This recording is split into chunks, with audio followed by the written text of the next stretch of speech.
Hey everybody, welcome back to another exciting episode of Eggs. Today's special guest is Manny Skevofilax. Manny, welcome to the show.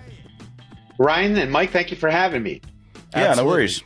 Yeah, thrilled to death to have you. Thanks so much for making the time to visit. Yeah, happy to be here, guys. Why don't we kick things off? Give us a brief overview of who you are, what you do, how you got into what you do. Sure.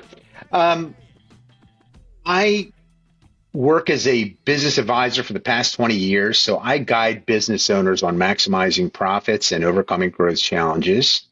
And I actually started out in the restaurant business. So that's a business that I grew up in. And I decided to make a career change at 29 years old and went into corporate banking actually for about close to 10 years. And then I decided to hang my own shingle out. And that's what I've been doing for the last 20 years, working as a business advisor, small business owners. Nice. So did you go to college for that or just kind of? No, I did. My parents were actually born in Greece and they immigrated here after World War II. So they weren't able to finish their education because the war broke out and, they always stressed education. So they told us at an early age, we don't have $1 million to leave you. Better make sure you know, at least get a degree. But I was captivated by the fast money today in the restaurant business. I like coming home with cash in my pocket every day. So I didn't want to leave that go. So I did get a bachelor's while, growing up in that business. And then when I decided to make the change, I went back to school to get a master's degree where I was studying, working construction in the daytime and working as a bartender at night. So yeah, I did get those under my belt. Well, it's interesting how your experience probably taps into the work you're doing now. I mean, having begun life in the restaurant business where margins are slim and maybe slimmer today than they were back then, but very slim. And, to moving into corporate banking where I imagine margins are a little wider. And so it's, I wonder if you can help us try and understand, just some of the challenges that small business owners are running into, understanding that, different types of businesses have different, chances at profitability, we'll say. But maybe you can help give us sort of an idea for sort of the general state of the market and where you're finding small business owners are having the most trouble. Great question, Ryan. In my opinion, this is based on my experience. I mean, it's getting more and more challenging, right? The cost of doing business has certainly gone up now as opposed to when I was a younger man. So that presents challenges for small business owners, but in my opinion, they're not insurmountable. So you might have a higher cost base than you once did. But the main thing, in my opinion, and based on what my teachers and mentors taught me, growing your business profitably. That's the thing that business owners, especially small business owners, need to be focused on. And keeping a close eye on. And it's not the typical small business owner's field. For example, all my business clients are excellent at their trades, but only a small percentage of them really understand the financial exercise, the financial portion of how to keep that business healthy. Yeah, I think that's probably true. Yeah, a lot of small businesses, when they start talking taxes, finance, all that stuff, their eyes just kind of glaze over, and they want to go and work on whatever they do best, which 90% of the time isn't finance related. So having people like you that can actually kind of help them with that is key and critical. You actually worked with a few families that were billionaires. Yes. I don't know if you can talk much about that, but how does that relate? Working with a family that's got $1 billion to Joe Schmo down the street who's got maybe 100 grand. There's got to be some separations going on there. Can you maybe talk about the differences in working with a client like that versus working with a small business? Sure, Mike. So I want to tell you guys how, in my opinion, I got lucky. I grew up with very modest means. I come from a poor family. My family immigrated here from a foreign country. So very early on, I did not want to be poor. That was my prime directive. And to have the opportunity to work with, three billionaire families, I just consider myself extremely lucky. So here's a guy, I'm trying to figure out how this all works. What does it mean to have wealth? All this kind of stuff. And then I just run into these families that teach me, and I got this opportunity to learn. What is it like to own 150 companies where you can't possibly visit every location in a year, where you have different cultures? How do you keep this all together, from a financial perspective? So I learned all these lessons, and I mean, it was critical to, first of all, to my personal education. I always thought rich people didn't do anything. They lit their cigars with $100 bills. I had no idea. They don't like to lose. They want to make money. They want to be consistent. They want to keep the empire going from generation to generation. So I took all those lessons that I learned, and I now share them with the small business owners and kind of give them a shortcut. Say, hey, this is how it works in these big companies. You may want to consider doing it this way because it's been very effective for them and saves you time and money. Yeah. So let's talk a little bit, and maybe this all plays into sort of the questions we've asked so far, but let's talk a little bit about just sort of your business philosophy as it exists today. Obviously, your immigrant background, working with these billionaire families, having worked in low margin businesses, high margin businesses, everything around, this grand, experience that you've put together. How has that shaped the way that you guide small business owners who may or may not have the problems of a billionaire company, or may not need, certain expertise that come from people who've worked in certain industries? How is your philosophy sort of, I guess, formed, or what is your primary business philosophy as you go into coaching these people? That's a great question, Ryan. To go slow would be my philosophy. So when I was coming up and, going to school and all that good stuff, I thought I was just going to get out and I was going to be calculating the present value of the future cash flow of multiple uneven cash flow streams. That's what I thought I was going to get. And I was completely wrong. What I found was that my parents and all the other immigrants that came here were doing things in business very simply. They were calculating costs of goods sold in their head. When I started, they weren't using spreadsheets or anything. When I started working with the billionaires, they were doing the same thing. That is what astounded me. It was not complicated. They didn't need any present value or whatever. Very simple lessons.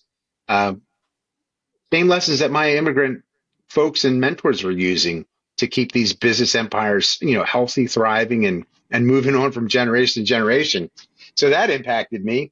And I share a similar philosophy with my clients. It's like, look, take your time, grow this thing profitably, and you'll make it sustainable. If you can grow, here's a side note. If you can grow your business 5%, the top line, 5% a year forever, you'd be a Wall Street darling. No company's ever done that.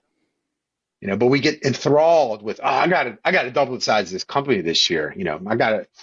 And that brings with it a whole set of other challenges, which could be detrimental to the financial health of your business, especially when you got all your eggs tied up in one basket as a small business owner. Yeah, it's funny. I guess it's not a problem I ever thought of, which is this idea of growing too rapidly, right? I mean, especially in today's sort of tech-driven world, we, hear about all these, I guess, unicorn style companies that are doubling and tripling, or they're getting 10% returns every year, and they're doing, all this wild stuff, and maybe just time hasn't been around long enough to see most of these guys crash and burn. But it's interesting because I think that the culture sort of makes people feel like they need to be growing really quickly. So the fact that you're saying that maybe you don't need to grow as fast as you think you do is an interesting approach. Are you finding with your average client, where is their head at in respect to, business growth? Are they often thinking already about how to grow quickly like that? It seems like small family businesses may not really have their head in that space. It really is more about this is my job and this is how we preserve our, whatever our trade, or, if we own a small restaurant, this is how we share our culture, or, whatever it is. But it's really more about them and their family, and it's a little more closely held. But as companies start to grow, where are you seeing the pressures? Are people feeling like they just must grow quickly, and it's on you to kind of talk them back off the ledge, or are they, comfortable with slower growth? Great question, Ryan. In my opinion, based on my experience, a lot of these business owners are influenced by what we see on TV, the media. We're constantly bombarded. In my opinion, we're suffering from information overload. To your point, oh, I got to be a unicorn. I got to have $1 billion valuation. I got to have this or that extraordinary thing in order to be considered successful. And I'm not so sure that I agree with that. And, from my perspective, our country would have a correction, a quote unquote pullback, a recession, call it whatever you want, cleansing the, ill investment of the capital allocation every 10 years, right? You might be able to buy a house cheaper, et cetera. But we have been on this tear since the last downturn for the last 17 years where everything has just gone straight up. And I'm working with CEOs that are in their late 30s, and I'm telling them, hey, the last time that there was a downturn in this country, you were like 20 years old. You know what I mean? You don't even know what it's like to have a bank stop lending. Now what they're seeing is they had interest rates at 2% for this long period of time. And to go see a car loan at 8 or 9%, they're kind of like freaked out. So they're starting to see that, there are constraints, and you're probably better off growing that business profitably, retaining some of those earnings in that business, and not being reliant on outside financing or banks.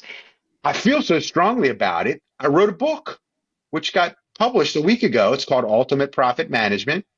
I wrote it for small business owners, right? Maximizing profitability as you grow your business. And I took all the lessons that I was taught about how to do this. When should I hire? How do I calculate my growth rate? What kind of profit margin should I have? And I try to make it be fun and not be boring. Can you maybe break down your book a little bit further as far as like one of your talking points as far as the one sheet that we got for you is like working with banks, when to work with banks, developing those relationships. Do you cover that in the book? And tell us about the writing process as well. Yeah. When should I hire, for example, is a good one. Do you hire before, during, or after? Well, if you go and bring on a lot of staff right now before you have the revenue to support it, how are you going to be able to carry the staff? That's always in everybody's mind. When can I hire that next person? And by the way, who should it be? Should it be a salesperson? Should it be an ops person? Should it be a production person? What does profitable growth really mean to me? What should I be selling? Because sometimes when we look at your financial statement, which is what I use, and so do many other, competent financial professionals, because there's a lot of us. We go off the financial statement and it tells us what's going on in your business. And so, the hiring process, the rate of growth process, the try to avoid, grow with less debt, not more debt process. And then the difference between what it really means to go get funding. How do you do that? It's pretty complicated, and only a really, really small percentage really get there to get funded. And an even smaller percentage make it to that quote unquote unicorn club. And by the way, historically in our country, most of the businesses have been bootstrapped. You start a business, you got a good product, people like it, people like you sell one product. Next thing you know, you're selling to 2 customers, to 3 customers. That's how it's happened historically. And, sometimes the lack of understanding the financial piece can land you in a little bit of trouble, because it happens very subtly. It's not like a sign goes up and says, hey guys, you actually brought on too many people relative to the amount of revenue you have. So the writing process is not fun. And by the way, marketing a book is 1,000 times harder than writing one. That's my takeaway. All right. Yeah. No, that's true. I mean, given the number of books that hit the market every year and things like Yeah. that, it's certainly a challenge. But no, it sounds like you've got some meaningful stuff in there. That's great. I wonder if we can take maybe some learnings from your book and apply them to sort of, I don't know, a real life scenario. I wonder if you would maybe take us through the process of, actually working with a client and how it works to use sort of an outsourced CFO. One of the things that I think happens with a lot of small businesses, and feel free to correct me if I'm wrong, especially with solopreneurs or family-owned businesses, a lot of times they may not know they need help until it's too late. And alternatively, maybe they, get into getting some help maybe before they actually need it. And so I wonder, in the spirit of, when's the right time to hire? When's the right time to hire an outsourced CFO? And how can, what does that experience look like? You hit the nail right on the head. We don't want to ask for help as human beings, especially as small business owners, right? When I go in to meet with a client, they're like, "Who are you?" I started this business 20 years ago. What do you want exactly? I'm doing just fine. And so it's definitely difficult. So some signs that you might need some outside help is maybe you're spending a lot more time on the finance side than you used to, and you don't have time to actually, quote unquote, go run the business, go sell, go do what you need to be doing. Instead, you're bogged down with stuff. You might not really be understanding. You might be getting financial correspondence that you don't understand anymore. And then last but not least, maybe you're planning this expansion and or a big project or a contract. Well, you want to make darn sure that you've done the math right. Those are kind of the three beginning ways of, or let's call it the three signs that you might need an outsider. And from there, from me, when I engage with the client, the first thing we'll do is sit down together and make sure that they're looking at accurate numbers because there's a lot going on. And the last thing that they're probably looking at is making sure that they have an accurate financial statement because it's not what they do. You know, they are, they are master plumbers. They are running HVAC firms. They are consultants. They make stuff. You know, they're worried about having people on the job and product, and they're not worried. They're not looking to see what's going on inside from an accounting perspective. So we take a look at the financial statement, which is really cool. A financial statement is three components: the income statement, the balance sheet, and the statement of cash flows. It's the same for everybody, which amazes me. The same form, but it tells a different story. And as a banker, one of the main thing that they taught me, my teachers and mentors, was how to analyze a financial statement. And we take those numbers, we analyze that financial, and together with that business owner, it brings up questions. You know, hey, you're doing more revenue this year, but you're making less money. Why? What will cause something like that? You're doing less revenue, but making more money. That's actually really good. But how'd that happen? Why did your expenses go up? All these questions pop up when you look at the financial. So that's typically what I'm doing is I'm in there with that business owner and I'm getting them to stop once a month, at least for an hour. And we'll go over that financial the same way a bank would look at you, the same way an investor. So you have that same advantage.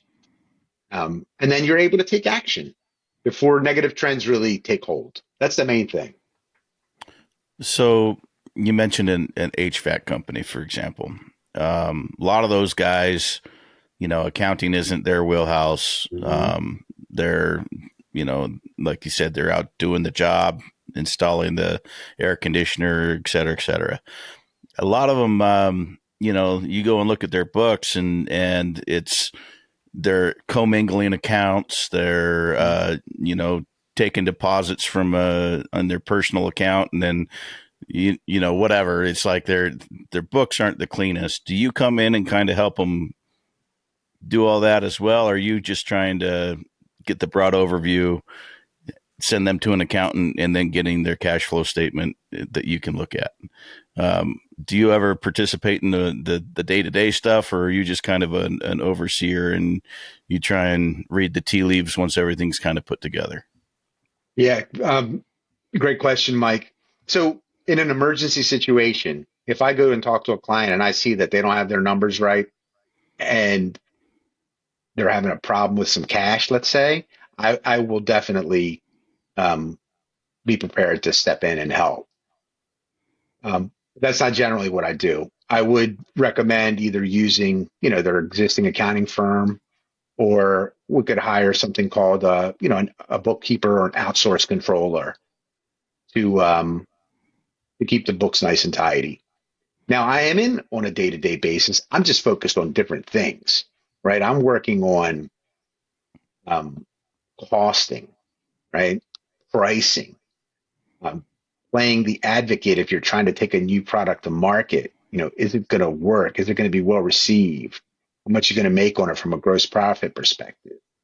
You know, do you really need this, additional 10,000 square feet warehouse right now? Do you really need that expense? Can you wait? That's the kind of day-to-day stuff that we're talking about. Well, we all work together, right? The accountants, the bookkeeper, the controller, the CFO. Okay. No, I think that makes a lot of sense. So can you talk a little bit about some of just the common pitfalls, like the things that small business owners are doing that are either setting themselves up to fail or setting themselves up for a harder slog in the future, that could maybe be avoided, with some outsourced help, or maybe with the support of somebody like you? And one thing that I found in my experience is managing cash. So a business owner looks in their bank account and they see, let's just say, $1,000, and they need $500. They go and write the check for $500. They didn't realize that out of that $1,000 that's sitting there in the account, only about $100 was available for them to take. That other 900 was spoken for. It needed to go pay the payroll. It needed to go pay the payroll tax. It needed to go pay, that vendor. It needed to go pay their commercial insurance. Cash is cash to a human being.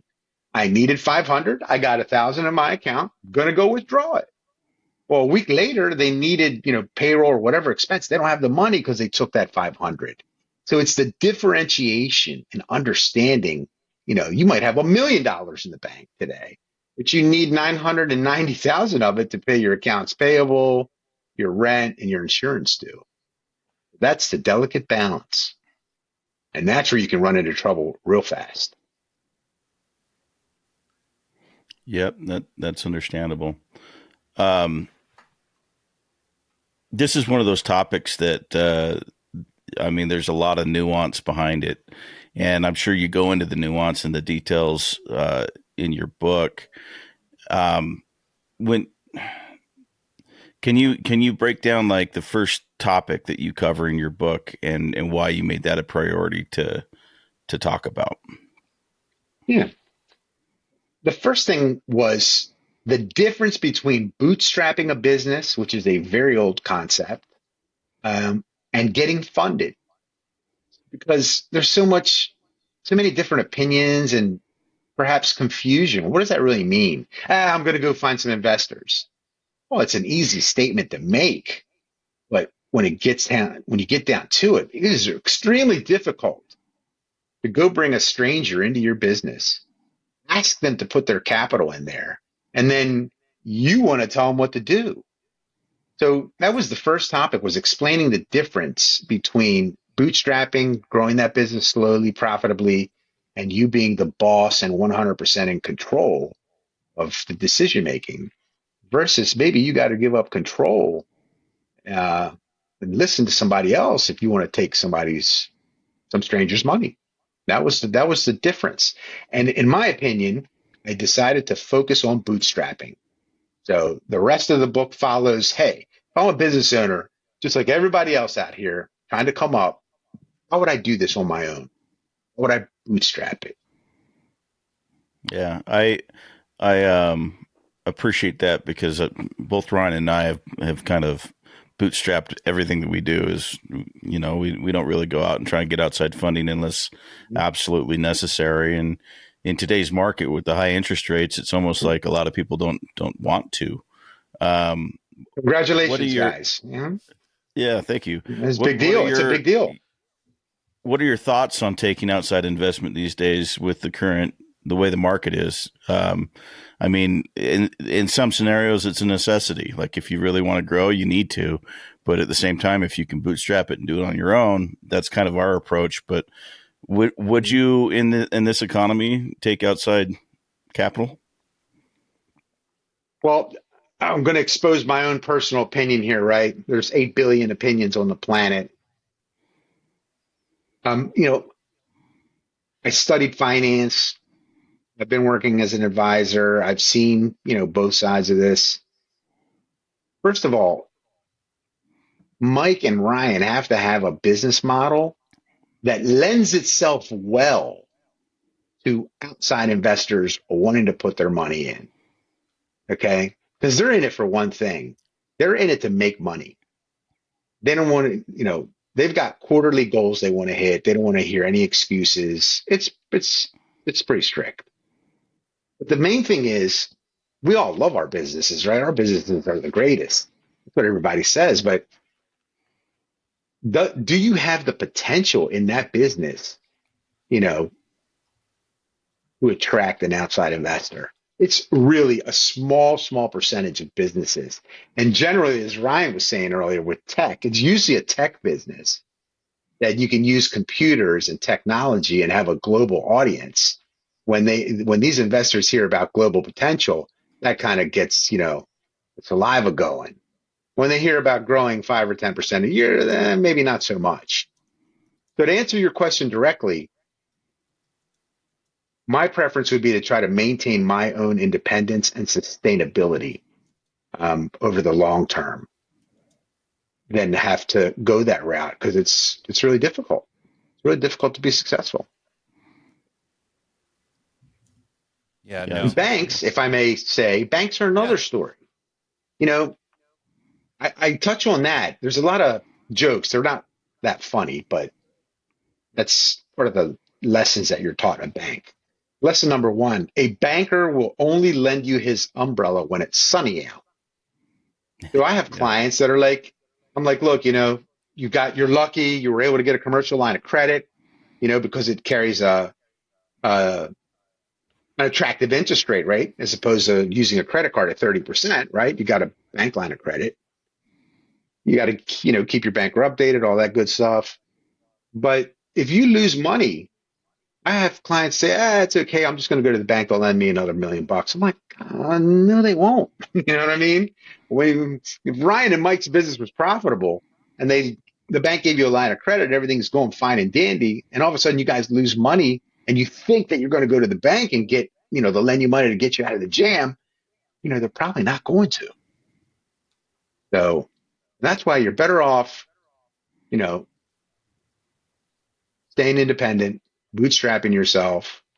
And that comes with a price. You got to manage your own expectations, right? You're not going to be driving that 40-foot boat.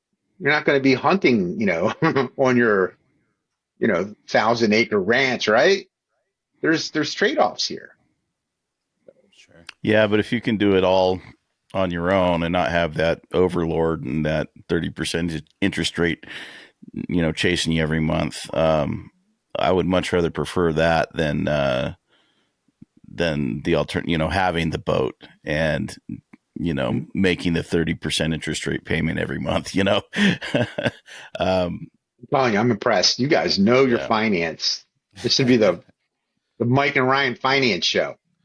You guys are really good. I wish. No, and it's funny actually talking to you, because it's one of the things that I'm actually the worst at in my business and have really drug my feet on over all these years. I mean, I've been in business for 20 years, well, coming up on 20 years at this point, running my little ad agency. And we have had, we continue to grow a little bit each year and we're doing pretty decent, but it's like, when it comes to the taxes and it comes to the whatever, I finally, at some point 10 years ago or more, I outsourced all that stuff to bookkeepers and accountants. But those guys hate me because every year they get a pile of weird, paperwork and receipts and nonsense and guesses and all kinds of stuff. And those guys have been saviors to try and pull me together every now and then.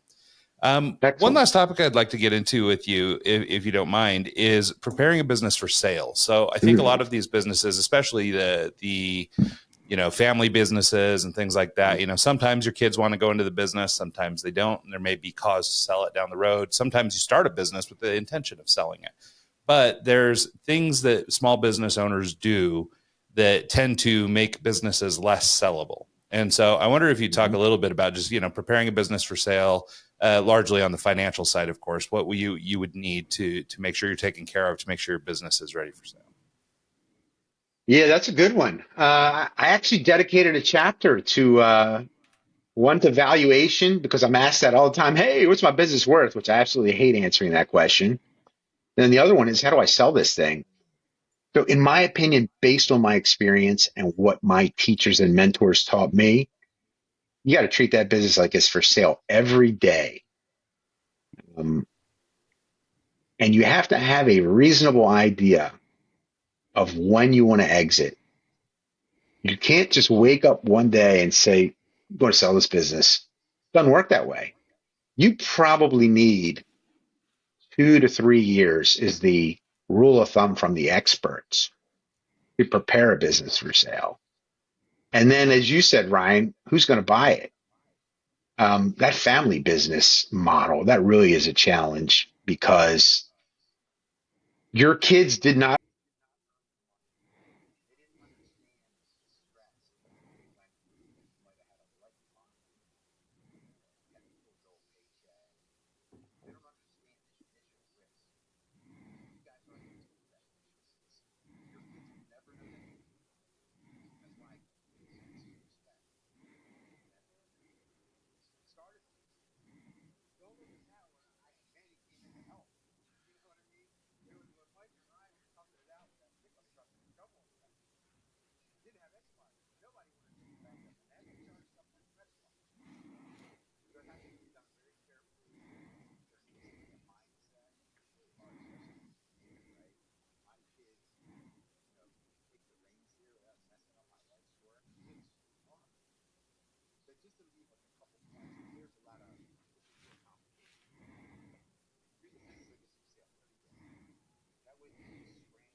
Yeah, I'm actually in the same boat. I don't know if Ryan is, but for me, my clients hire me specifically. They're not trying to hire anyone else. They want me.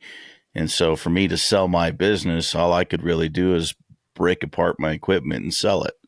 Um, and so there's no real, I can't sell my business as a whole and make that higher profit margin because essentially when people hire me, they're hiring me. They're not, they don't want someone else trying to emulate me. They want me. And so it makes it a little difficult to, throw it up on the sales block and get an auctioneer trying to get rid of everything because they can't. It's like not the same setup. So I can relate to that. Yeah, and that's been the issue in our company for a long time too. Is basically, my clients came to work with our agency because they knew me from something, prior agency experience or whatever, and the opportunities we've had over the years have been great. We're now trying to make changes and trying to move beyond sort of the model that was totally dependent on me. But it's been a real challenge. And to your point, I don't know if we'll sell one day or won't sell, but I mean, it's definitely something that's occurred to me is that maybe one day we would want to sell this thing.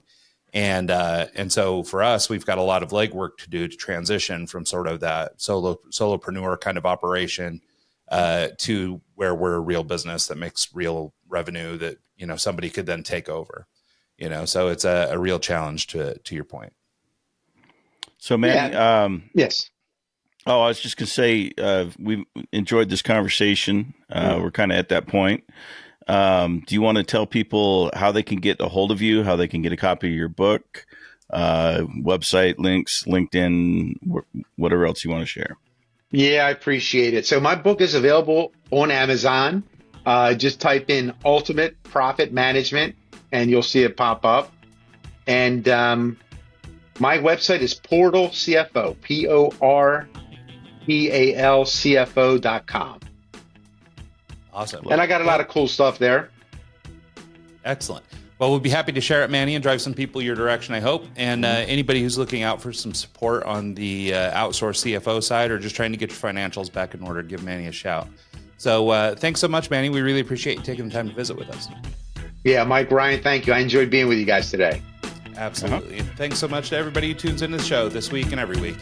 We'll see you guys next time.